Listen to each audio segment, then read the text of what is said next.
Hey, gun people.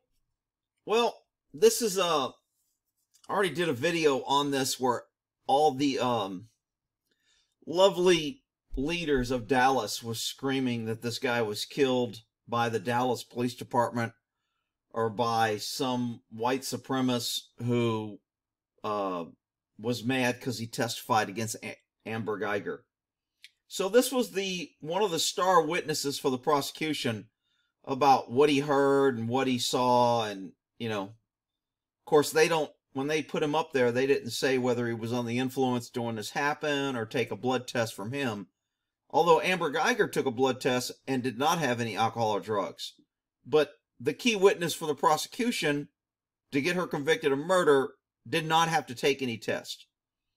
And they also didn't say when he testified that he was a victim of a drive-by shooting and a guy tried to kill him and is currently in custody for trying to shoot him and missed and shot him in the ankle. That didn't come up. So to me, both those things are pretty much credibility of the witness. But the prosecution failed to mention that to the jury or the defense. So this guy ends up showing up dead in Dallas. He was shot. And it was automatically racial. It was automatic white supremacist. It was the white guy. The mayor was saying this is outrageous. We're going to get to these white supremacists. I mean, it was just every hour on every radio station how they knew white people had killed this guy. Well, guess what? They were full of crap. Today, Dallas released they have 2 suspects in custody with the Joshua Brown. And what are the suspects? Here they are. Mr. Green and Mr. Mitchell, or I saw call him Dr. Green and Dr. Mitchell. I guess the star witness had, I think they said 10 pounds of marijuana, $4,000. There we go. $4,000 THC cartridges, 149 grams of THC cartridges. I'm not sure what a THC cartridge is. I mean, that sounds like a marijuana cigarette to me, but whatever. And 12 pounds of marijuana, $4,000.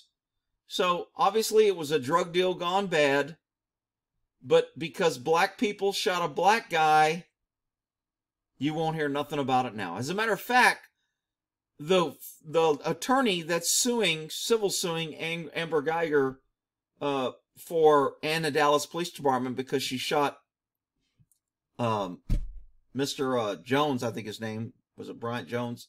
I can't think of the guy's name. But anyway, that attorney came out and said, well, even though it was black guys that shot him, we still don't trust the Dallas Police Department and it's their fault. Well, I mean, he may not be that far from the truth, but it is Dallas Police Department's fault because of the liberal left hiring and mandatory quota hiring and the lack of professionalism and the lack of them wanting to do crime and the liberal policies that encourage crime and, the liberal DA that passes if you steal $750 worth of stuff, you won't be prosecuted because minorities are unfairly prosecuted for theft crimes, meaning more minorities are prosecuted for theft crimes. But when you say it, they're unfairly, and now we're not going to prosecute anybody, that means you're not going to prosecute a lot of crime committed by minorities. Therefore, that makes you a hero in the minority area, although it ruins the community, tears down public safety, etc. Anyway, just wanted to get that out. So the guy, Joshua Brown, star witness, and Amber Guyger was killed. And when I did a video on this, I had nothing but comments of people coming here. Yeah, Whitey did it. The cops did it. I mean, it was just unbelievable the way people were jumping inclusion. And I was like, nobody wants to mention that the guy's about to go to trial. And see, I even thought it was the guy he was going to trial against because he got shot. The guy sitting on for murder charges, another black male that shot him, is facing murder charges, and he's the star witness. He's the victim. He was shot. He was going to testify against this guy. Guess what happens to that conviction? That guy's going to get out of jail now because he shot the guy, and he can't testify because he's dead. So when I first heard this, I thought it was the murder suspect that had his homies or gang members take this guy out because he was a star witness. I didn't even think this guy was doing drug deals with other violent guys, and they shot him. But, you know, never mind all that. Come on, people. Just keep your eye on the ball. Liberalism, great. Gun control's good. Government protects you. Diversity is our strength. Go America. And maybe someday we can strive to be just like Venezuela. All right, we'll end that there.